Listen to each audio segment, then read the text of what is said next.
Mateus capítulo 8, a partir do versículo 1.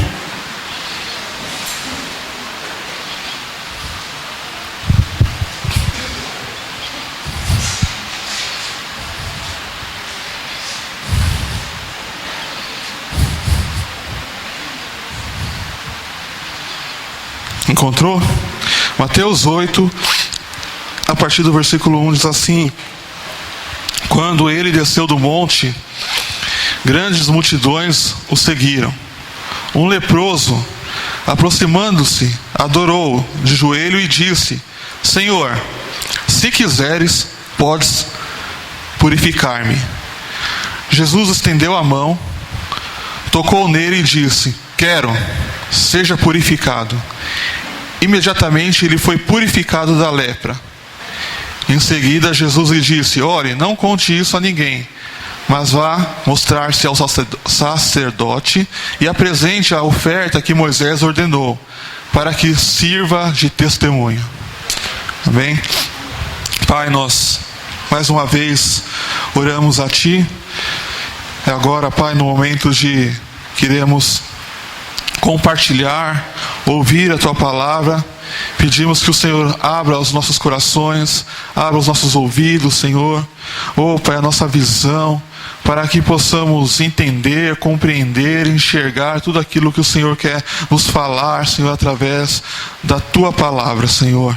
Em nome de Jesus, Senhor, abra os nossos olhos espirituais, os nossos ouvidos espirituais, para que possamos enxergar a Tua vontade, Senhor, ouvir a Tua voz, Senhor, e que ela venha cair no coração, Senhor, produtivo, Senhor, numa boa terra, Pai, que ela venha gerar frutos, Senhor, Pai, para a Tua glória, em nome de Jesus, amém.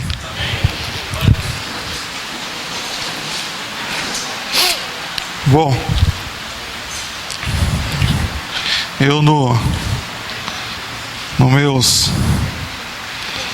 meu devocional estou estudando o Evangelho de Mateus. Então já faz um tempinho que estava com esse texto separado para ministrar. E como eu estava viajando, né? Como estava de férias, já estava meio engatilhado, aproveitei o texto. A gente voltou meio na correria. E queria trazer algumas coisas a respeito desse texto, desses poucos versículos.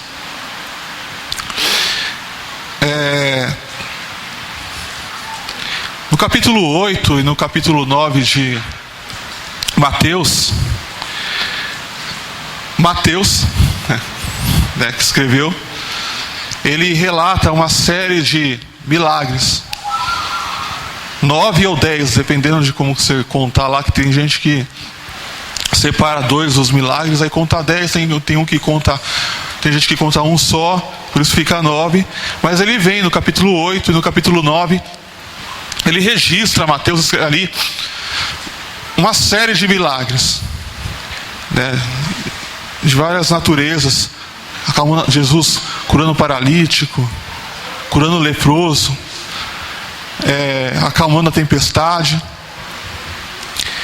E isso foi intencionalmente escrito por Mateus, só para nossa compreensão. Mateus, ele não foi escrito, o Evangelho de Mateus, ele não foi escrito numa ordem cronológica. Mateus, ele usa uma parte mais assim sistemática, por temas. Então ele começa apresentando nos 3, do capítulo 1 até o capítulo 4, ele vem apresentando Jesus.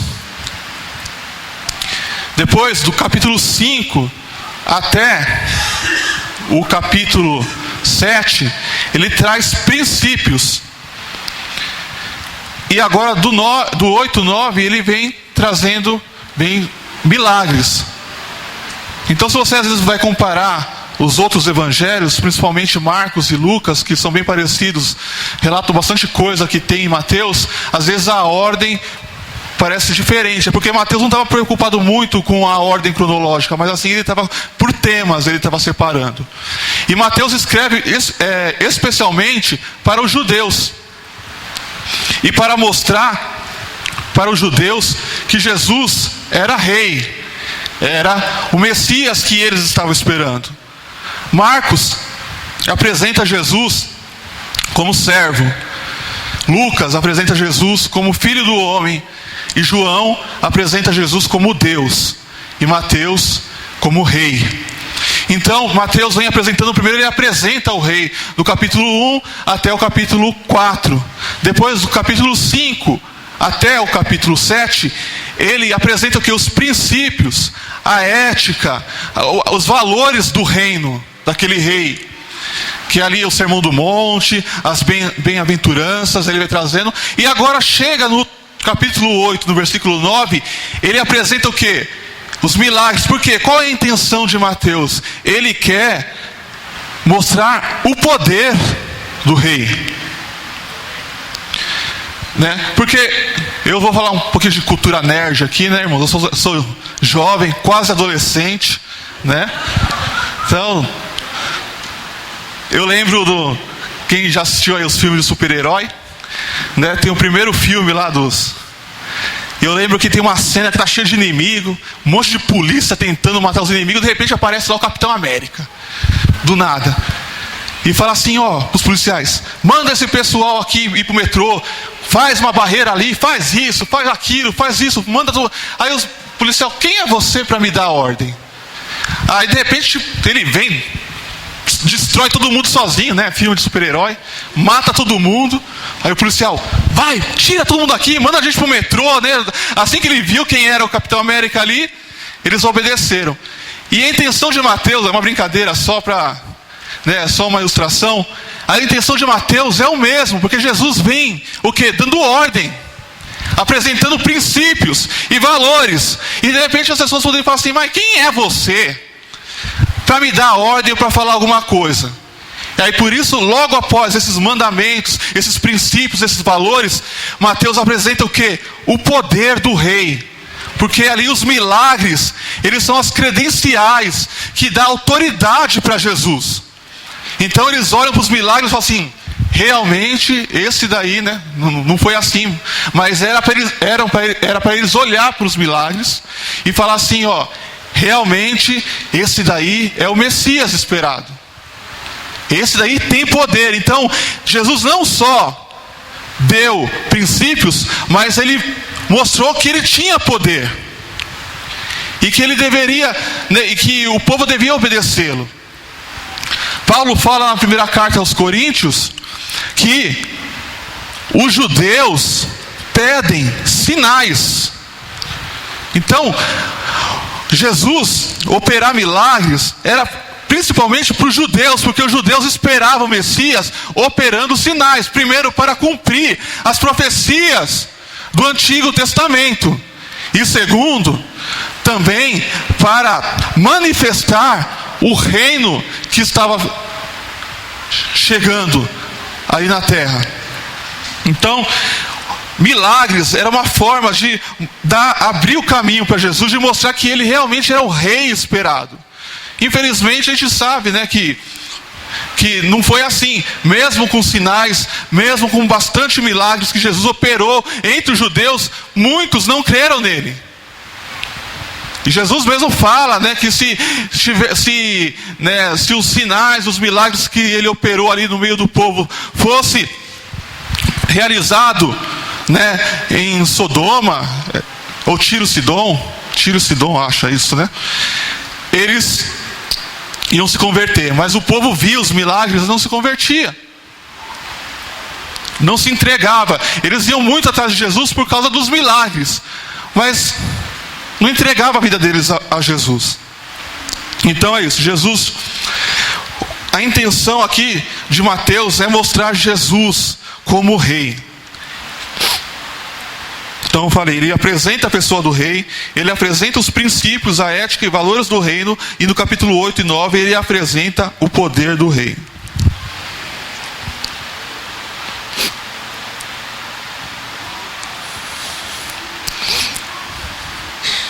E aí, Mateus Aqui ele começa apresentando os milagres de Jesus. E ele escolhe aqui, ele começa pela cura da lepra, de um leproso.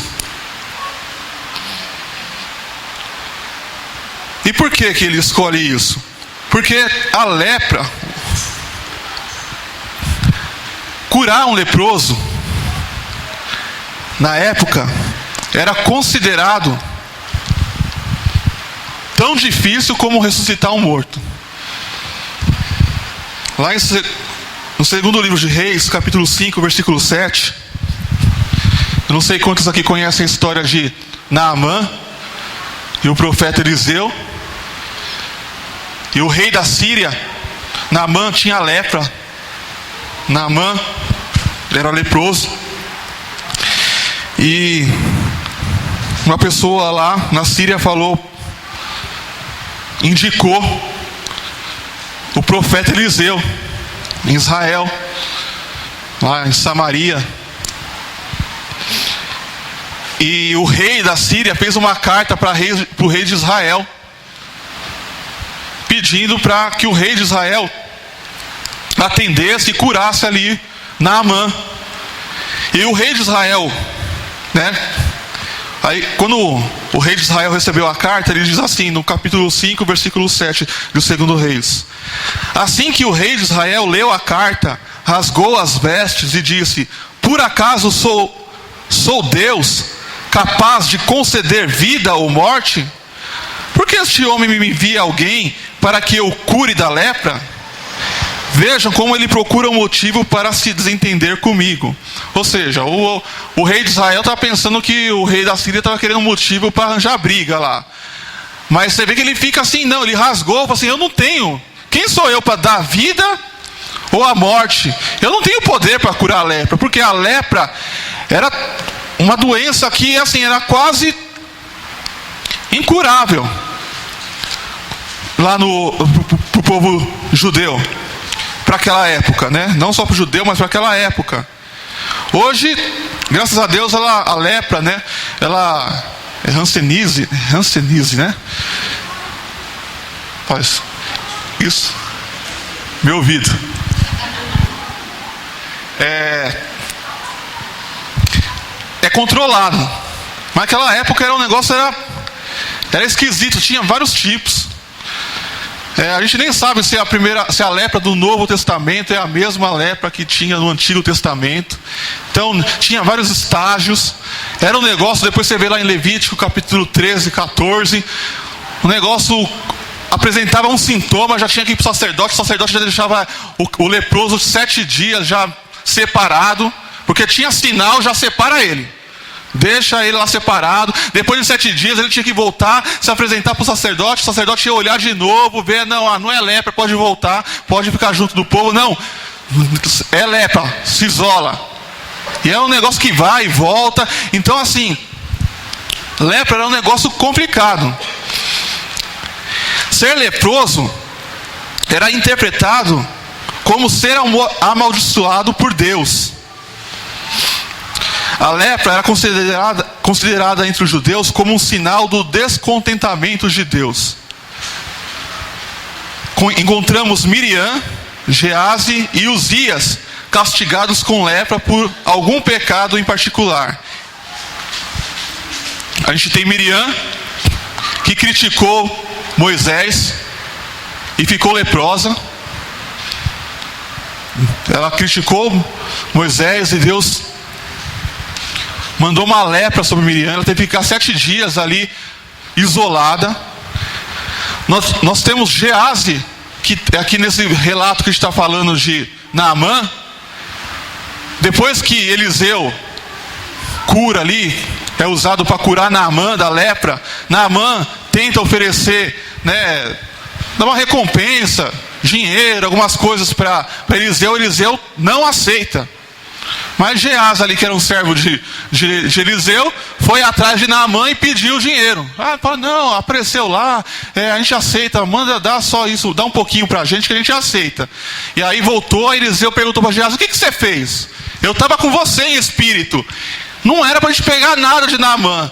Por causa disso, a lepra de Naamã agora vai para você. E aí, Geazi também ficou leproso. E tem o caso de Uzias, do rei Uzias, que o pastor Marcelo pregou alguns domingos aqui atrás, que ele foi oferecer coisa que não era para ele oferecer no templo, que não era papel dele. Ele entrou no templo, foi lá oferecer, ficou leproso também. Então a lepra, quem tinha lepra, você via a pessoa leprosa, o judeu olhava e falava assim, essa pessoa aí foi, é uma maldição de Deus sobre ela. E a lepra também é uma ilustração do pecado. Não é um mal superficial, espalha-se, contamina e isola. Portanto, a cura da lepra era também um sinal que Jesus era poderoso para perdoar os pecados. A lepra era a doença, que mais representava o pecado, porque ela não era considerada como uma doença, ela era considerada como uma impureza, na verdade. Tanto é que quando o leproso chega para Jesus, ele fala, Senhor, se quiseres, podes purificar-me. Não é podes curar-me, é purificar-me. E Jesus, eu quero, seja purificado e não seja curado, porque era considerado uma impureza, porque ela contaminava. A pessoa que tinha lepra, como eu falei, ela tinha que ficar isolada de todo mundo, não podia ter contato com ninguém. E se alguém se aproximasse dela, ela tinha que gritar, impuro, impuro, eu estou impuro, estou com lepra aqui, não chega perto, está lá em Levítico, você pode ler depois. A pessoa tinha que dar não chega perto que eu estou impuro. Ela não podia frequentar o templo, ela não podia tocar em ninguém. Se ela tocasse em alguém ou em alguma coisa, ela contaminava e essa pessoa ficava impura. Então, é muito assim, gente, o pecado. Porque o pecado, ele nos isola tanto de Deus, ele nos separa de Deus, e o leproso não podia frequentar o templo, quanto das pessoas. Foi assim no Jardim do Éden, quando Adão e Eva, eles comem do fruto e eles pecam, eles geram ali um afastamento de Deus, que Deus chega, Adão, onde estás? Onde tu estás, Adão? Ele já se isolou de Deus. E depois, ele já chega e fala, e Deus pergunta, por que você comeu desse fruto, do fruto que eu falei para você não comer? E ele foi, a mulher que tu me destes. Então gerou inimizade, afastamento de Deus, e também já começou a gerar inimizade com o próximo, que ele já começou a colocar a culpa na mulher. Então o pecado, assim como a lepra, isola a gente de Deus e isola a gente das pessoas. Amém? Tá tudo bem aí, irmão? Tá dando para entender? Então eu escrevi aqui, existem vários tipos de lepra. Era uma doença de pele de aspecto repulsivo.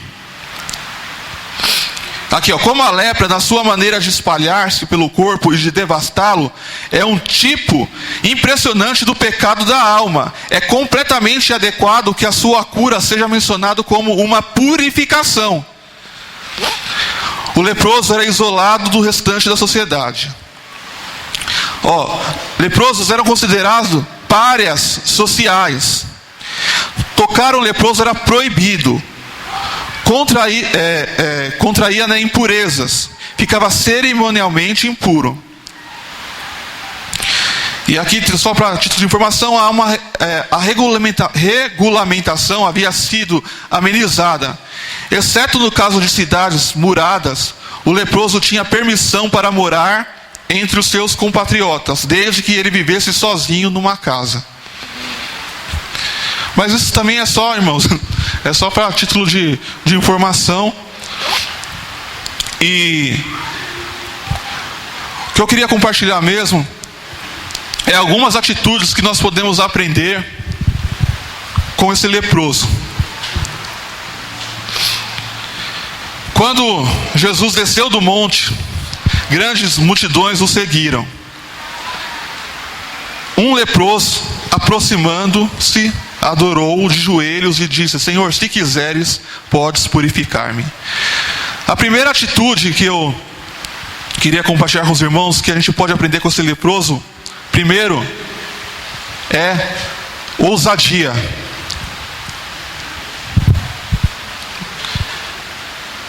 É um atrevimento santo, vamos dizer assim. Por quê?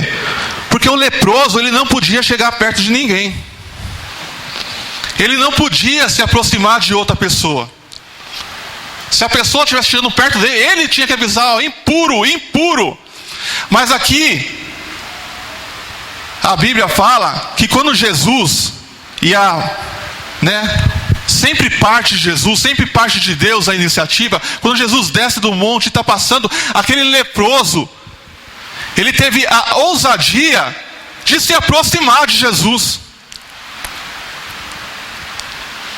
Ele foi ousado, ele não podia estar ali, mas ele ousou, ele se aproximou de Jesus, porque ele sabia que Jesus tinha poder para curá-lo, para purificá-lo. Então ali ele meio que desobedeceu ali uma ordem que tinha na sociedade, de ficar isolado. E quando ele vê Jesus, talvez ele escutou Jesus operando milagre, fazendo um monte de coisa, assim: não, esse pode me curar. E ele chega perto de Jesus. Então a primeira coisa que nós temos que ter, o que, irmãos? Que a gente aprende, que eu aprendo, é o que? Nós precisamos ter, sim, ousadia e confiança para se aproximar de Jesus.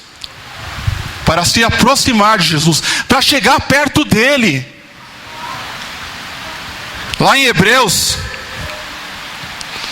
capítulo 10, do 19 ao 25, diz assim: portanto, meus irmãos, tendo ousadia para entrar no santuário pelo sangue de Jesus, pelo novo e vivo caminho que ele nos abriu por meio do véu, isto é, pela sua carne, e tendo um grande sacerdote sobre a casa de Deus, aproximemo-nos com um coração sincero e em plena certeza de fé, tendo o coração purificado de má consciência e o corpo lavado com água pura.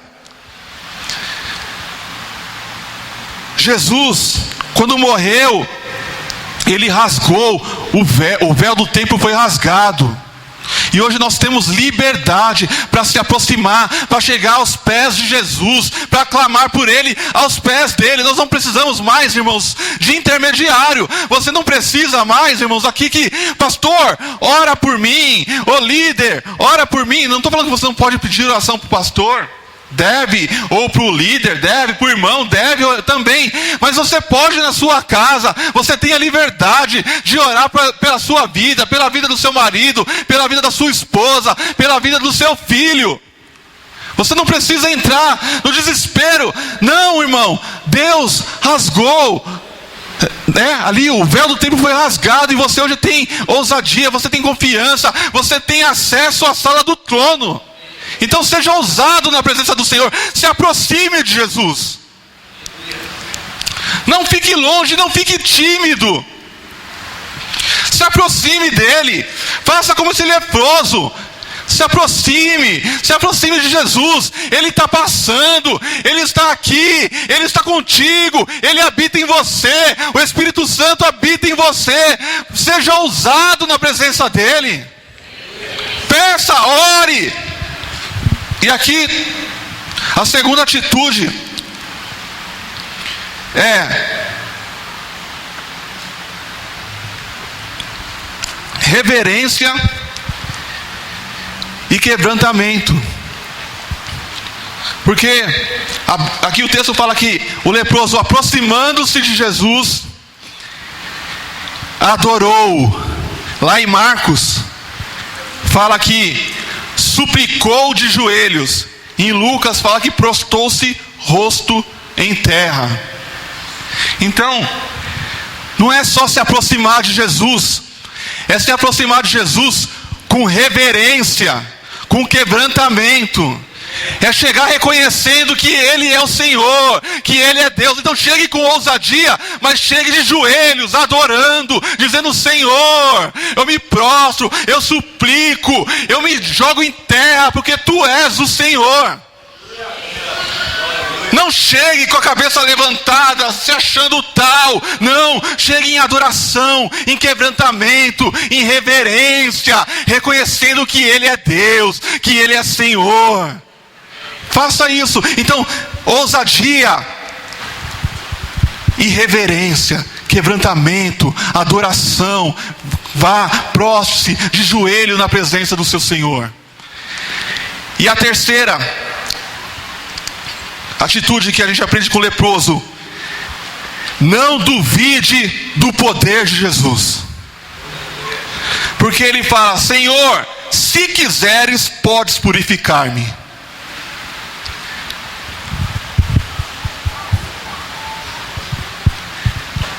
Ele não falou: Senhor, se o Senhor puder, podes purificar-me. Se o Senhor tiver condição, se o Senhor tiver poder, sei lá, se o Senhor jejuou essa semana, se o Senhor orou muito essa semana, não sei como o Senhor está. O Senhor está em santidade, né? Buscou, orou. Não! O leproso tinha fé. Ele cria que Jesus era poderoso para purificar ele. Então ele chega e fala: Senhor, se quiseres, o Senhor pode, o Senhor tem condição, o Senhor tem poder para me purificar. Eu creio. Então não duvide do poder de Deus. Nós, como cristãos, não podemos duvidar do poder de Deus. Nós temos que chegar na presença de Deus com ousadia, com adoração e com a certeza que Ele é todo poderoso e que para Ele não há nada impossível. Nada impossível. Ele pode perdoar o pecado, Ele pode curar qualquer doença, Ele pode abrir porta, Ele fecha a porta. Para Ele nada é impossível. Ele tem poder. Ele é poderoso e nós não podemos duvidar do poder de Jesus. Mas a quarta atitude que nós aprendemos com aquele leproso é: Ele é poderoso, mas nós devemos aprender a pedir a vontade dEle. Porque Ele fala: Senhor, se quiseres, podes purificar-me. É bem ao contrário do que a gente ouve hoje, irmãos. Senhor, se o Senhor puder, me cura. Eu determino que o Senhor vai me purificar agora. Senhor, o Senhor vai me curar. Eu ordeno, eu mando, eu sou tal. Me cura, me tira dessa situação, me livra. Me tira daqui, me manda para lá, Senhor. Eu sou teu servo, eu sou descendente de Abraão, eu tenho as bênçãos, eu sou cabeça, eu não sou cauda, eu sou você. O leproso chega: Senhor, se quiseres, o Senhor pode me purificar. A humildade daquele leproso.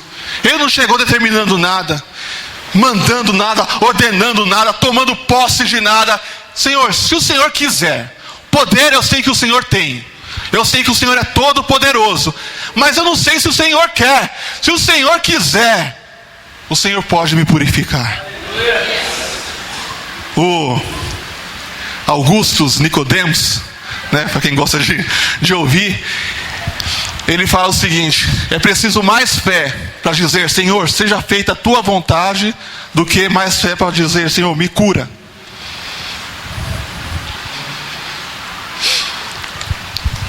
Precisa crer muito em Deus, precisa confiar muito em Deus para dizer Senhor, seja feita a tua vontade na minha vida. Porque Jesus, no Getsemane, ele orou: Senhor, se possível, afasta de mim este cálice. Todavia, seja feita a tua vontade. Se não for da tua vontade, Senhor, me livrar disso, seja feito. Paulo orou 3 vezes por causa do espinho na carne, e Deus: não, vou tirar. E Paulo: vou me gloriar nas minhas fraquezas, porque quando eu sou fraco, aí eu sou forte. E os amigos de Daniel, Medraque, agora eu vou. Mesaque, Sadraque, Sadraque, Mesaque e Abednego. Eu comecei certo, que eu ouvi coisa errada. Ananias, Misael e Azarias. Quando mandaram ele se ajoelhar lá diante da estátua de Nabucodonosor, tocou a trombeta lá e os 3 lá de pé. Subiu. Tem 3 lá que não estão se prostrando. E aí chega lá o rei: a gente vai tocar de novo, a gente vai dar uma segunda chance.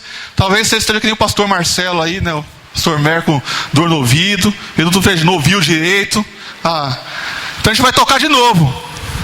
Mas se vocês não se dobrarem, vocês vão ser lançados na fornalha. E eu quero ver quem vai ser o Deus que vai te livrar, que vai livrar vocês daquela fornalha. E aí o cara fala: nem perde tempo, véio. Não precisa nem perder tempo. O nosso Deus, Ele pode nos livrar da fornalha. Mas se Ele nos livrar, nós também não vamos nos ajoelhar.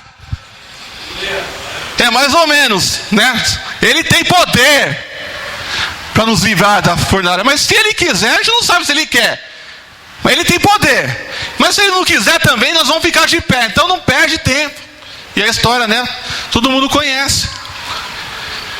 Então, irmãos, eu sei que é difícil. Eu não estou falando aqui eu estou falando aqui porque é difícil para mim também. Mas às vezes, falar: Senhor, seja feita a tua vontade. Eu sei que o Senhor tem poder para fazer, para curar qualquer enfermidade, para mudar qualquer situação, para me dar aquilo que eu estou buscando, aquilo que eu estou querendo. Senhor, mas eu não sei se é da tua vontade. Então, Senhor, faça a tua vontade na minha vida. E tem muita gente frustrada com Deus porque está ouvindo alguma coisa diferente. Porque está ouvindo coisa que não, você tem que determinar. Você tem que mandar em Deus e Deus vai fazer. E aí Deus não faz. E aí coloca a culpa em Deus. Não, mas eu orei, eu determinei, eu fiz isso, eu fiz aquilo, eu peguei aquilo, coloquei ali e tal, e não aconteceu nada.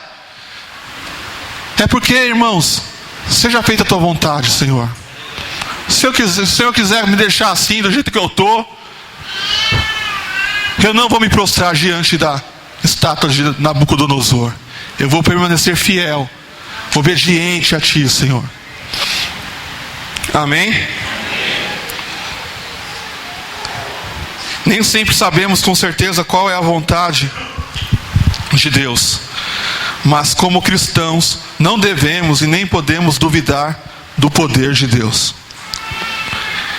Quando dizemos: Senhor, seja feita a tua vontade, ou como disse o leproso, né, se quiseres, mostramos que temos fé, não somente no poder de Jesus, mas também em sua misericórdia, em seu amor e sua compaixão.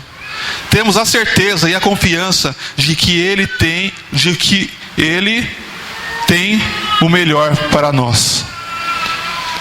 Pode parecer: Senhor, se quiseres, pode parecer até uma falta de fé.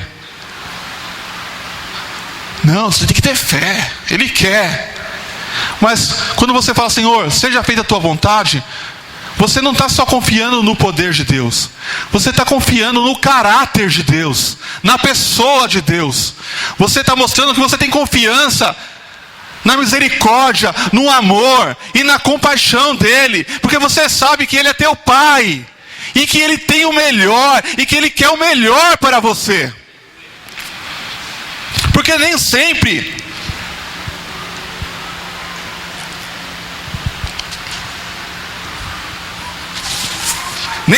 aquilo, irmãos, que nós buscamos, nem sempre aquilo que nós queremos é o melhor para a gente.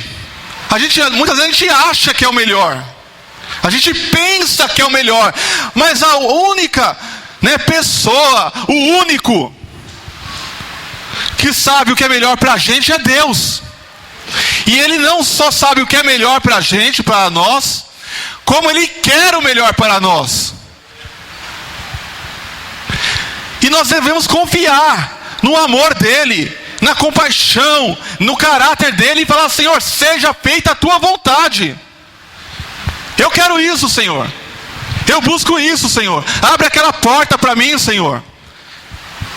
Me dá aquilo, Senhor. Eu preciso disso, Senhor. Eu preciso daquilo, mas, Senhor, seja feita a Tua vontade. E se você não receber aquilo que você pediu, creia que é a vontade de Deus para a sua vida, e de que Ele está preparando, e que Ele está buscando, e está fazendo o melhor para você. Ele está cuidando de você. É amor. Está difícil, está na luta, está na provação. Glorifique a Deus. Mesmo com dor, chore.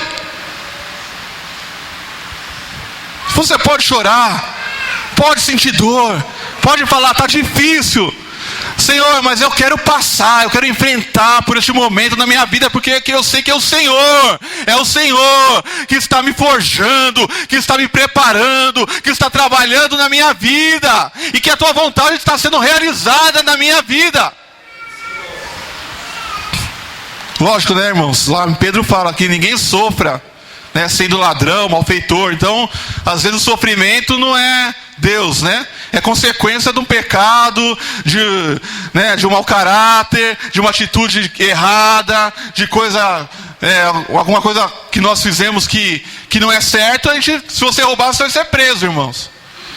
E depois não adianta orar, pedir para Deus: Senhor, obrigado, Senhor, porque eu estou passando pela prova, o Senhor está me provando. É lógico, Deus, ainda assim, Deus nos abençoa, consegue reverter isso em bênção para nós, mas a consequência da prisão foi porque você roubou, e não é porque Deus mandou você para lá. Então ninguém sofra por causa disso, mas você está em ordem, você está vivendo, você está servindo a Deus, e está passando por provação. Glorifique a Deus. Deus, Ele está cuidando de você, Ele quer o seu melhor, Ele quer o melhor para você, Ele quer o melhor para cada um de nós.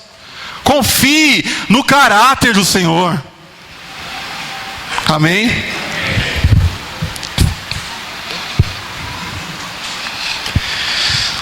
Então,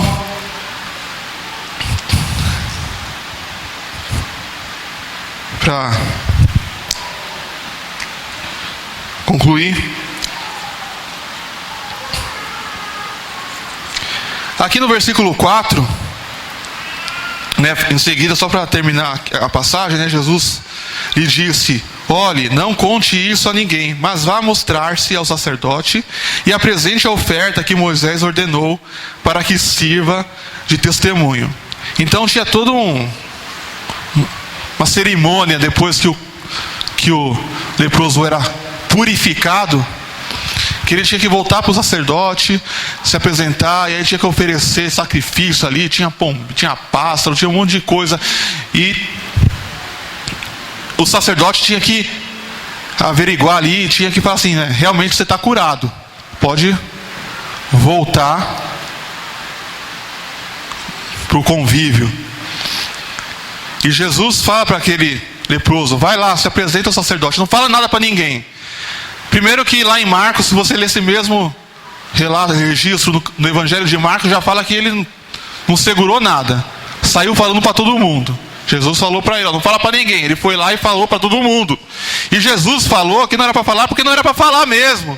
Eu sei que tem gente que fala que Jesus era um marqueteiro. Não, Jesus tinha uma estratégia de marketing. Ele falava para não falar. Sabe igual criança? Você fala para a criança: não põe um dedo na tomada. Aí a criança não sabe nem que era tomada. Agora ela sabe, ela vai lá e enfia o dedo. Aí tem gente que fala que não, Jesus era marqueteiro e que ele falou para não falar, mas era para falar na verdade. Jesus falou para não falar, mas o que ele estava querendo dizer era para falar. Ou seja, Jesus falou assim, ó, não fala, mas para instigar a pessoa, né, a falar. Não é isso, irmãos. Jesus não queria ser identificado como um curandeiro. E outra, se você vê lá no Evangelho de Marcos, Jesus depois teve que começar a se esconder. Porque a multidão começou a ouvir que ele estava curando, fazendo um monte de coisa, e ele não conseguia mais andar, transitar entre as pessoas. Porque o negócio começou a crescer e ele atrapalhou o ministério dele. Então não era para falar, não era para falar mesmo. Porque ia atrapalhar. Mas ele falou. E aí ele foi, não sei, aí não conta se ele foi, se apresentou ao sacerdote. Mas Jesus manda ele lá para o sacerdote. Primeiro para ele cumprir toda a lei que tinha ali em Israel. E segundo para o sacerdote ver também que Jesus era poderoso para curar a lepra, para purificar a lepra.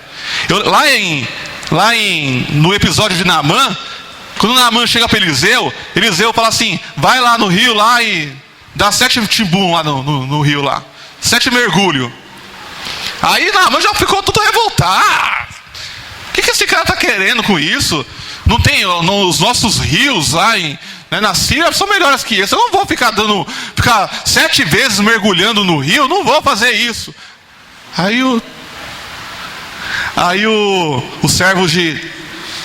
servo, né, de Naamã, pô, mas ele pediu um negócio tão bobo, tão fácil. Se fosse outra coisa, uma coisa mais difícil você ia fazer, você não vai dar só 7 mergulhos ali. Aí ele foi lá, deu 7 mergulhos e foi curado da lepra. Mas Jesus não fez nada, não mandou mergulhar. Jesus foi lá e tocou o leproso e falou, eu quero, seja purificado. Porque ele tinha poder, ele tem poder. E mais, Jesus não podia tocar no leproso, porque ao tocar no leproso, ele se tornava impuro. Mas a lepra não tinha poder sobre Jesus. Ele purificou aquele leproso. E a impureza do leproso ele levou na cruz. O nosso pecado, a nossa impureza, as nossas enfermidades, as nossas dores, tudo Jesus carregou. E ali, o nosso pecado foi crucificado com Jesus. A nossa morte. E hoje nós recebemos a vida dele. Porque Jesus tinha poder. Então, agora para concluir. Primeiro, nós temos que levar a sério o pecado. Porque, como eu falei, a lepra era o que mais representava o pecado. E a gente vê que contaminava, o pecado isolava, a pessoa tinha que ficar isolada. E isso é o que o pecado faz com a gente. Aquele que peca, irmãos, não vou falar que isso é regra, mas o irmão começa a sumir, desapareceu, alguma coisa tem ali, irmão. Você vai lá, você acaba depois, não é nem má vontade do irmão, é porque já começa a sentir peixe fora d'água. Sabe que a luz não tem comunhão com as trevas. Então a pessoa começa a andar muito assim, né, em pecado, já não tem mais comunhão com a luz. Porque o pecado isola, ele nos afasta de Deus e nos afasta das pessoas. Então leve a sério o pecado, lute contra o pecado. Não deixe o pecado ter espaço na sua vida, para que você viva em comunhão com Deus e comunhão com os irmãos.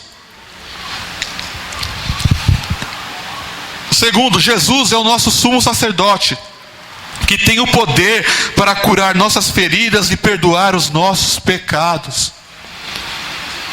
Eu vou ler um texto rapidinho aqui, Cada doença tanto é fruto do pecado, também como um símbolo deste, como uma doença da alma. Ainda assim, a lepra era considerada de uma forma especial, pois ela contaminava de tal forma que obrigava a uma separação das coisas sagradas, como nenhum outro fazia. E portanto, nas leis relativas a ela, a lepra é tratada não como uma doença, mas como uma impureza. O sacerdote declararia a pessoa pura ou impura, de acordo com os sintomas. Mas a honra de purificar os leprosos foi reservada a Cristo, que faria como sumo sacerdote da nossa confissão. Ele veio para fazer aquilo que era impossível à lei, visto como estava enferma pela carne. A lei revelava o pecado e declarava os pecadores impuros. Isso os encerrava, como o sacerdote fazia com o leproso. Mas a lei não podia ir além disso. A lei não podia aperfeiçoar os que a ela se achegavam. Mas Cristo tira o pecado. Ele purifica e aperfeiçoa para sempre os que são santificados. O leproso só podia chegar no sacerdote, e o sacerdote falava: você está impuro, você está com lepra, fica afastado, mas não podia fazer mais nada. Mas Jesus não, quando você chega a ele, o sumo sacerdote, ele te cura, ele perdoa os seus pecados e ele te santifica. Ele é o nosso sumo sacerdote. O poder de Jesus venceu o pecado, fomos perdoados, não precisamos mais viver isolados de Deus e nem das pessoas. E por último, não perca sua confiança em Deus. Entregue-se à vontade dEle. Ele tem o melhor para você, mesmo que você não veja.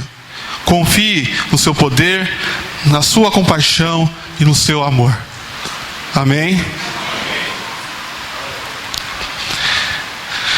Glória a Deus. Consegui.